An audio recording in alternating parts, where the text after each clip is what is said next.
Hello, and thank you for tuning in. My name is Trevor, and welcome to video 1 in my series that will be documenting my experiences opening and running an English school in Japan, or eikaiwa, as they are referred to in Japanese. And that's just the Japanese kanji, you could say, which means English conversation. And it's kind of a general term used to describe English education in Japan outside of officially accredited educational institutions. So an eikaiwa is it's basically an English school that is not incorporated into the national curriculum of Japan. Although they do specialize in education, it's more of a kind of a supplementary approach. And there are a lot of them here in Japan. It's a massive industry, and that's something that actually surprised me quite a bit, as I grew up in an English-speaking country in the United States. I was born and raised in Seattle, Washington. And I was surprised when I arrived in Japan about 7 years ago by what a large industry ESL, or English as a Second Language, is, and not just in Japan, but globally. There is a very high demand for English education. So that means there's a lot of employment opportunities for both the native English speakers and English speakers with a high enough level of proficiency to teach the language abroad. Great opportunity, one I would recommend to anyone seeking some life experience and perhaps a different perspective on the world in general. So something I would say is fairly unique about my position is the fact that I am running this school by myself. I don't have any Japanese staff, nor do I have any coworkers. It's just me. I'm the guy, which is proving to be pretty interesting, and something that required quite a bit of contemplation and discussion with friends and family alike before I felt confident enough to actually go and do it, to take the plunge, so to speak, to go solo. And that's something I would highly recommend to anyone, especially here in Japan, who is planning on staying for a long time. And the reason I say especially here in Japan is because I can't speak for ESL in any other countries, having no experience outside of Japan. So the purpose for these videos is kind of twofold. First, I'm hoping to kind of create some material that might somehow be useful to those of you out there who may be considering opening your own schools. And secondly, to stimulate some online discussion. I've recently felt a bit stronger need to be a little more involved in the ESL community, both here in Japan and abroad, especially now that I am running my own school. So it's a great time to be alive with all the technology we have available. Communication has never been easier, so I'm hoping to contribute something in that regard. So please feel free to comment, ask questions, post links. Looking forward to any insights from any viewers out there. So let me go into just a bit of personal history leading up to me finally opening my own school. So I came to Japan about 7 years ago with my wife, who is Japanese. We actually live in her hometown. And when we made the decision to move here, I had it in the back of my mind pretty much from the beginning that at some point I would open my own school, because there is a market for that here. If you have the skills necessary, you can do it. There's really nothing stopping you. But I thought initially it would be wise to get some experience in the industry. It's just kind of common sense. If you want to open a business, you want to be familiar with whatever industry that business will be a part of. So my first job here in Japan was at a small eikaiwa.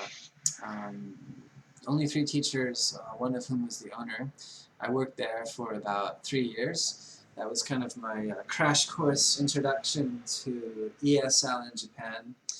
And it was typical smaller eikaiwa. They don't offer a lot in the way of training or I suppose you could say incentive in the long term.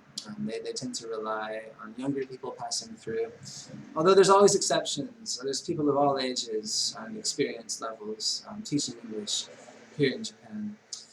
So after about 3 years of working there, I felt it was a time for a change.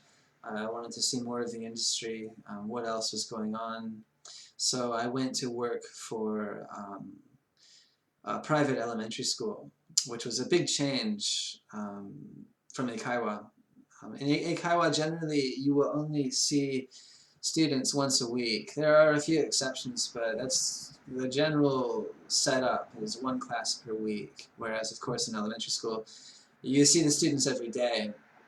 So you really notice a lot more change in students' levels when you're together that much more. And after about 2 years working there, I went to work for a large corporate eikaiwa. And they were a nationwide company. They opened around 80 schools in one go. So it was a really large-scale operation, huge budget, and all kind of orchestrated from a central office in Tokyo. So after working at those 3 places, I felt I had accumulated enough of an understanding, maybe enough of an initial understanding of the industry, you can say, to have the confidence to go solo. Of course, there's always more to learn. I think any honest teacher will tell you that teaching does require a lot of learning, a lot of study. Anyways, I opened about 3 months ago in September of 2014. At the time of this recording, it is now January of 2015. So it would have been better maybe to have recorded my first video when I actually opened, but to be honest with you, the idea of making these videos didn't occur to me until very recently. So anyways, my first 3 months have gone pretty well. Obviously, it's a big change going from purely teaching to teaching and managing. There are a lot of things you never would have thought of just kind of happen, and that's because, you know, managing is a completely different skill set. So that aside, it's gone pretty well. There have been no major hiccups. I've gone from about 4 students to 32 students in about 3 months, which is pretty good. I think that's it's a pretty good growth rate. We'll see how it goes from here. I should say will see how it goes from here. In another 2 or 3 months, we'll be getting into the spring in Japan, which is traditionally a time of new beginning. The school year ends in Japan. New companies will recruit new employees in the spring, and of course the spring is when the cherry blossoms blossom. So it's kind of all centered around that natural pattern of a new beginning. And I'll be ready for that. By then I will have been running this school for about 6 or 7 months, which is plenty of time to kind of work out all the kinks. And there are kinks when you first open. There are a lot of things you just don't see coming, and then they come. So one nice thing about it being slow in the beginning, which is probably a given for most people. When you open your school, you will be slow. But one advantage about it is it gives you the time and the space to kind of adapt to changes and kind of streamline everything. Because not only will you be teaching, you'll also be keeping track of payment records, attendance, bills. There's a whole world of paperwork and accounting that has nothing to do with teaching that suddenly becomes your responsibility. So being a little slow in the beginning, having a light schedule is, of course, a little bit hard on the bank account, but it does give you some breathing room for the teething process, if you will. So some points of advice in my limited experience, only been about 3 months solo, but I have learned a few things, and I've also been able to kind of reflect on my experiences and to notice what it was in the past that I did that is helping me now. The first, of course, is prepare. Okay. Generally, most of us, when we're working for someone else, we're not entirely aware of how much has gone into creating whatever company you're working for. And there's a lot. So take your time, be clear, set goals, and of course, as one who sets goals, you should also set deadlines. Okay, try to come up with the schedule. Be clear about what you want done and when you want done it. And of course, accumulate experience. Take the time to talk to people, whether in person or online, about the industry in general. You'd be surprised how many English schools literally have no idea what the school down the street is doing. So the more familiar you are with the industry, the more you can innovate and the more you can adapt to students' needs, and the more you'll be able to kind of correspond with your students and sometimes more importantly your students' parents. Of course, most of us who have any experience teaching here in Japan know that a huge part of the market is targeted towards teaching children, which is kind of a recent development, I've been told, within the past decade or so. But you need to know what's going on, and so study, prepare. Also, make connections, make contacts. When you go out, exchange business cards with people, say hello, be friendly.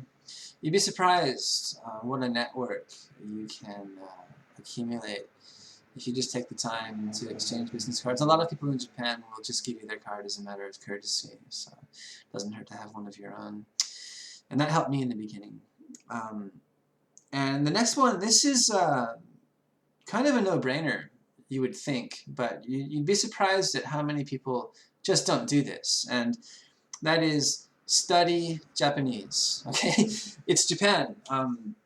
Yes, there are a lot of English speakers here. Yes, the ESL industry is huge, but most people in their daily life with you here will socialize with you and communicate with you in Japanese, okay? And the more of the language you know, the more opportunity is available to you. And I can't tell you how grateful I am for the effort I've put into learning the language. My Japanese isn't perfect, but I'm able to answer the phone when it rings and talk to people, arrange meetings, schedule classes, handle parent inquiries. And that's something you have to be able to do if you want to run a successful school in any kind of business. So study the language. It's hard. It's very time consuming. It takes a lot of energy, but it will reward you in the end. I have a friend here in town who says every time you learn a Japanese word, it's like putting $1 in your pocket. And I think that's a pretty good way of thinking about it. Based on my own experience, a lot of the dollars, or yen I should say, in my pocket are there because I can get by in the language and I can function in society. and use the language of the land. Okay, so don't let that one go. No matter how hard it is, you will be grateful in the end if you have some proficiency in the language. Okay, so that's about it for video number 1. Do feel free again to comment, post inquiries, post links, talk to me. I'm more than willing to reply. So I will be posting another video in the near future. So wish me luck, and until next time.